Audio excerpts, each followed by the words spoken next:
In this video, we're going to take a closer look at buffers. So with our buffers, these are mixtures of weak acids and their conjugate base.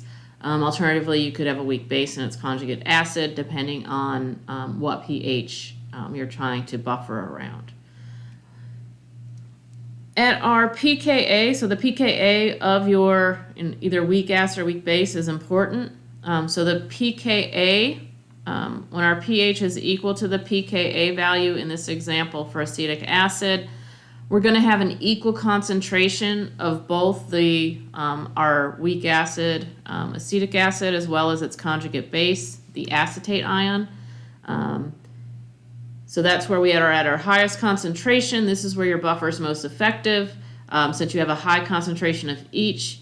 Any addition of acid, if we take a look at the left-hand side, if we add some hydrochloric acid to try to lower the pH, our acetate that's present can accept that proton, giving us our acetic acid back. In contrast, if we were to add some sodium hydroxide in, our acetic acid that's present could transfer the proton to that, giving us the acetate ion. So for our buffer, the buffering region where it's going to be most effective is at the pKa value plus or minus 1 pH unit. So in this example, our pKa of acetic acid is 4.76. So the most effective, this will be the most effective buffer, the combination of the acetic acid and acetate at pH values from 3.76, which is 1 pH unit below the pKa, to 5.76, 1 pH unit above the pKa. What we'll do then, again, so knowing the pKa value, if we know the two concentrations of the conjugate base and acid, we can determine the pH value using the Henderson-Hasselbalch equation. Alternatively, if you're making a buffer, you usually know what your desired pH is, you know what your pKa is, and you're trying to solve for what ratio or what amount of both the base and acid component that you need. So we can do all that using our Henderson-Hasselbalch equation. I've just written out if you have a true weak acid, such as acetic acid, and the conjugate base for that, this is where your acid is the HA form, just reflecting the protonation. The acetate would be the A minus. If you're looking at a weak base, maybe say ammonia, we'll just do some type of nitrogen-containing compound. The free amine would be your base. The protonated amine would be the conjugate acid would be the acidic component. We'll take a look at a couple sample calculations. In this example, we want to determine the pH of a buffer, and we're provided our amounts of acetic acid and sodium acetate. The first thing we want to look at right off the bat, if you have trouble remembering which component goes on the top or bottom, your easiest check is we have 0.3 molar acetic acid, 0.2 molar sodium acetate. So we have more acid than we have conjugate base. So we know our pH should be less than the pKa value. If we get something higher, then we've added the wrong thing to the numerator and denominator. I'll also point out, if you were given equal concentrations, your pH will be equal to the pKa. So if we had 0.5 molar acetic acid, 0.5 molar sodium acetate, our pH will be equal to 4.76. Let's go ahead and we'll take a look at this. So here our pH is going to be equal to our pKa, the 4.76, plus log. We want our basic component on top. So that's going to be the 0.2 molar sodium acetate divided by our acidic component, acetic acid, 0.3. So I got my calculator here. We're going to do 0.2 divided by 0.3. That's 0.6667, and we'll just take the log of that. and that gives us a value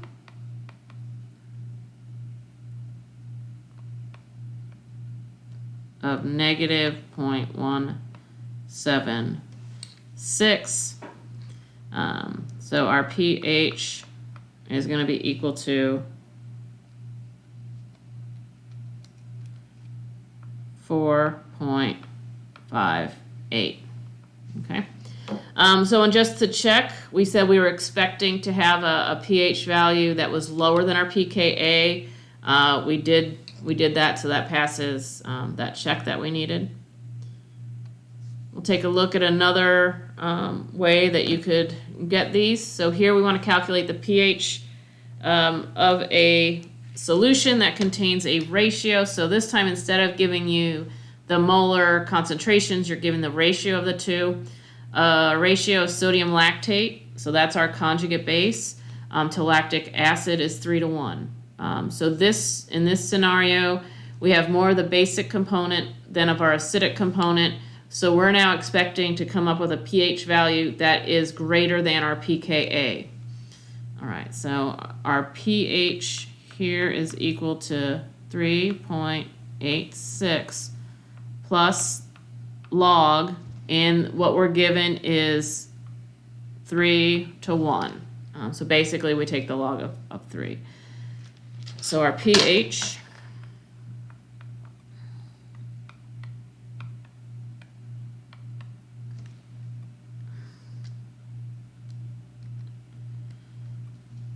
our log of 3 is 0.477.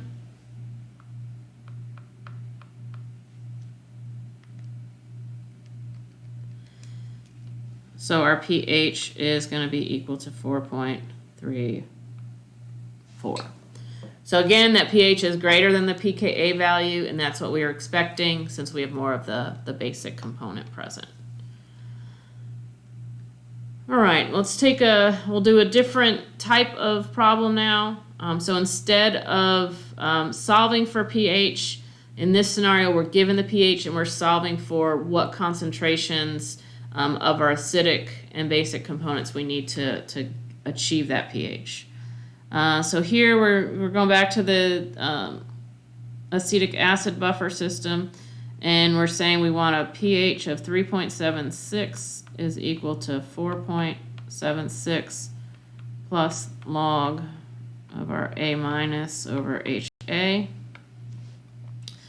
So that's going to be -1 is equal to log A minus over HA.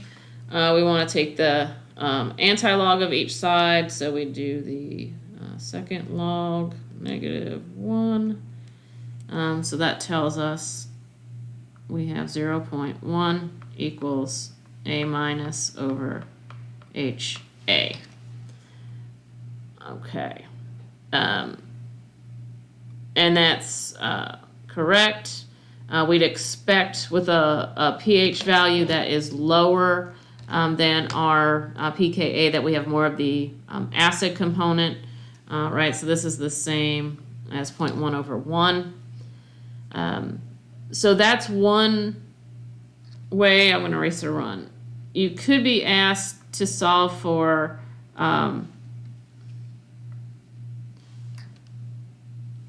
the ratio just in that manner, where I just want you to get to this point and stop. I may alternatively ask you to specify, let's say I instead say I want you to solve for HA to A minus, where A minus is 1. And so you're having to solve for what that HA would be if A was 1. So with that, we would basically just divide 1 by 0.1, and we would get a 10-to-1 ratio of HA to A. So that's how we would solve for that. So we're going to have 10 times as much as the acidic component as the basic component. Right, I think this is our last style that we'll look at. So here we have a buffer where we're starting out with equal molar concentrations, and then we're adjusting the pH using sodium hydroxide. So to start with, we'll just set up pH equals that 4.76, our pKa, plus log. All right, so what we're going to do to determine the pH of this solution is, for our basic component, we're starting with the 0.25 molar. And then since we're adding sodium hydroxide, we will add the same amount to that, because once you add that sodium hydroxide to the solution, it's going to take the acetic acid and convert it into acetate, so you're going to gain acetate. And that does mean we are losing. So for our acid component, we're going to take the 0.25 molar and subtract the amount of sodium hydroxide, because that amount of acetic acid will be converted into acetate. So we're going to shift that from the denominator to the numerator. So that gives us a pH equal to 4.76 plus log of 0.3 over 0.2.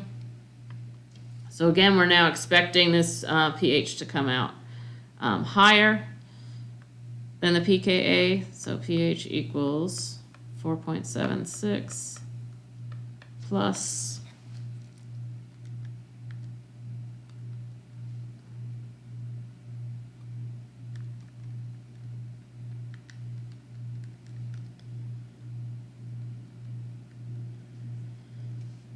0.176.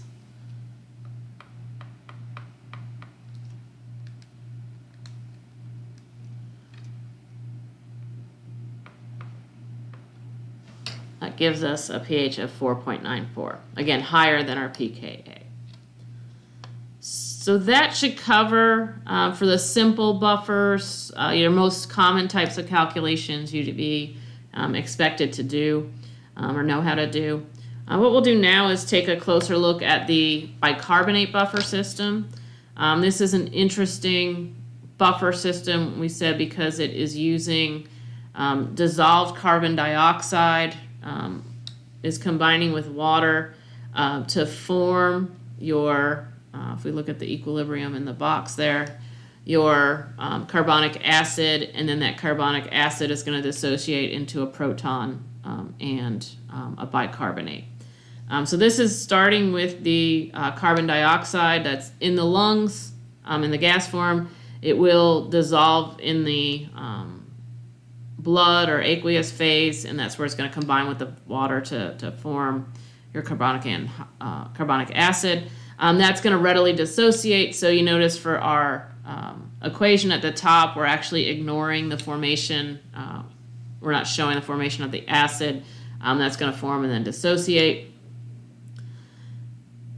And so since we aren't going to be given our carbonic acid concentration, its concentration can be determined simply by taking the concentration of your dissolved CO2 and subtracting the amount of bicarb that's present. Another thing we've mentioned or we'll look at is that our because this involves that dissolved CO2 coming from the lungs, your rate of respiration, so the rate of inhaling and exhaling, can adjust the blood pH by shifting this equilibrium, and we'll take a look at some of those examples.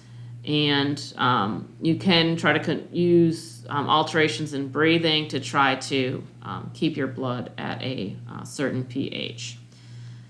So what we'll do is take a look at a couple calculations involving determining the pH of the blood using this bicarb buffer. So in this scenario, and there's two different types of ways these questions can be presented. Here we're looking at the first, where you're provided with a CO2 concentration and a bicarb concentration. So if this is what you're given, what you're going to need to do is solve for your carbonic acid. So we set our H2CO3 is going to be equal to our CO2 concentration, 30 millimolar, minus the bicarb concentration. So that's going to be equal to, what was it, 4.4 millimolar. Now, if you get, maybe nervous or something and forget what you're supposed to subtract, keep in mind we have a concentration, so it has to be a positive value. So if you inadvertently did 25.6 minus 30 and came up with a negative number, you should recognize you can't have a negative concentration, so you just flip it the other way. So that gives us a concentration of 4.4 millimolar for that. What we can do is just use the Henderson-Hasselbalch equation, so the same equation we've been using. We're provided with our pKa of bicarb, so our pH is going to be equal to that 6.1 plus log. Our bicarb concentration is given to us, so 25, let's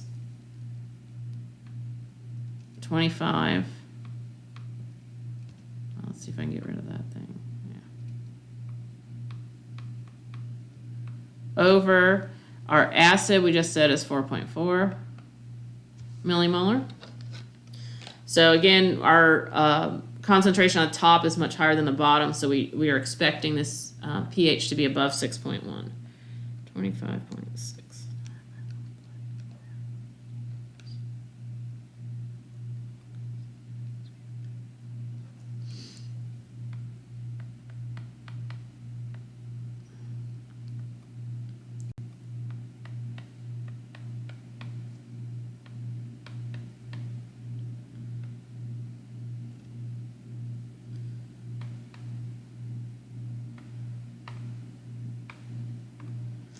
So we'd come up with a pH of 6.86. So that's the first type of calculation or first way you might be asked to solve for the blood pH. The second is, instead of giving you a CO2 concentration, what would you do if we gave you a partial pressure? So while I expect you to know, the Henderson-Hasselbalch equation without it being provided, if you're asked to do one of these partial pressure calculations, I would provide you with this equation. So here we're using a different equation, so we still have our bicarb concentration on the top, but instead you notice now we're going to use this 0.23 times whatever our partial pressure of CO2 that's provided in the equation is. This is using kilopascal, so I'll always give you the correct units. I'm not trying to trick you up. So here what we're going to do is just plug our numbers in. So this is a little bit easier. pH is equal to that 6.1, our pKa, plus log of this 25.4 over, we're going to have 0.23 times our partial pressure of 6.5. All right, so pH equals 6.1 plus.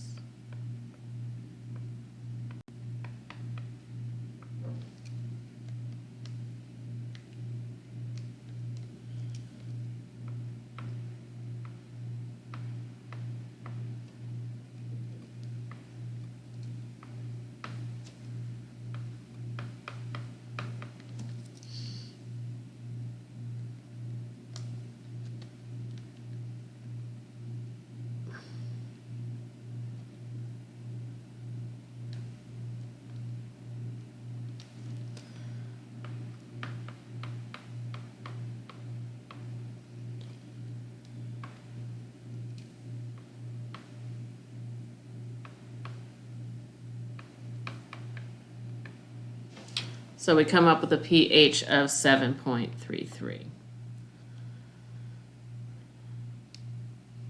What we'll look at next is, rather than the calculations, we'll revisit we'll take a look at the concept of how pH is affected by respiration rate. We've already mentioned that the blood pH is controlled by that equilibrium equation that's shown. The CO2 plus H2O is going to immediately give you carbonic acid, which then dissociates into your proton and bicarb. So when we're interested in looking at the effect of pH, all we're really looking at is we're focused on that proton concentration.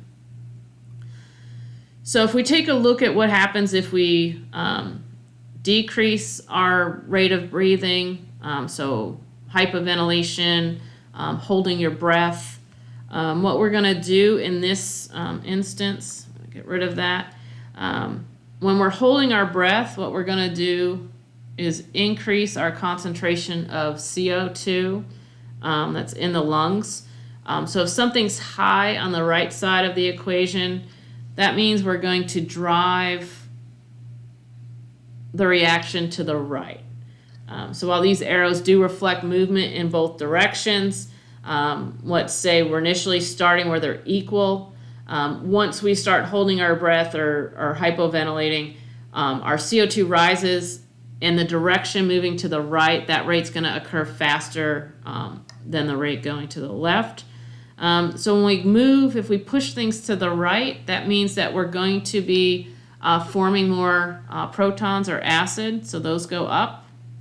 If we increase our amount of proton ions, that means our pH is lower, right? We remember our pH is negative log of H plus. So the higher our concentration of proton, the lower our pH. And so you have the potential to have this acidosis occurring with that. We'll now take a look at the other way we can affect this equilibrium. And that is at the bottom where we have some severe diarrhea, where this concentration of bicarb is lower. In that instance, you're going to do the same thing. You're going to shift the equilibrium to the right, trying to make up for that lost bicarb.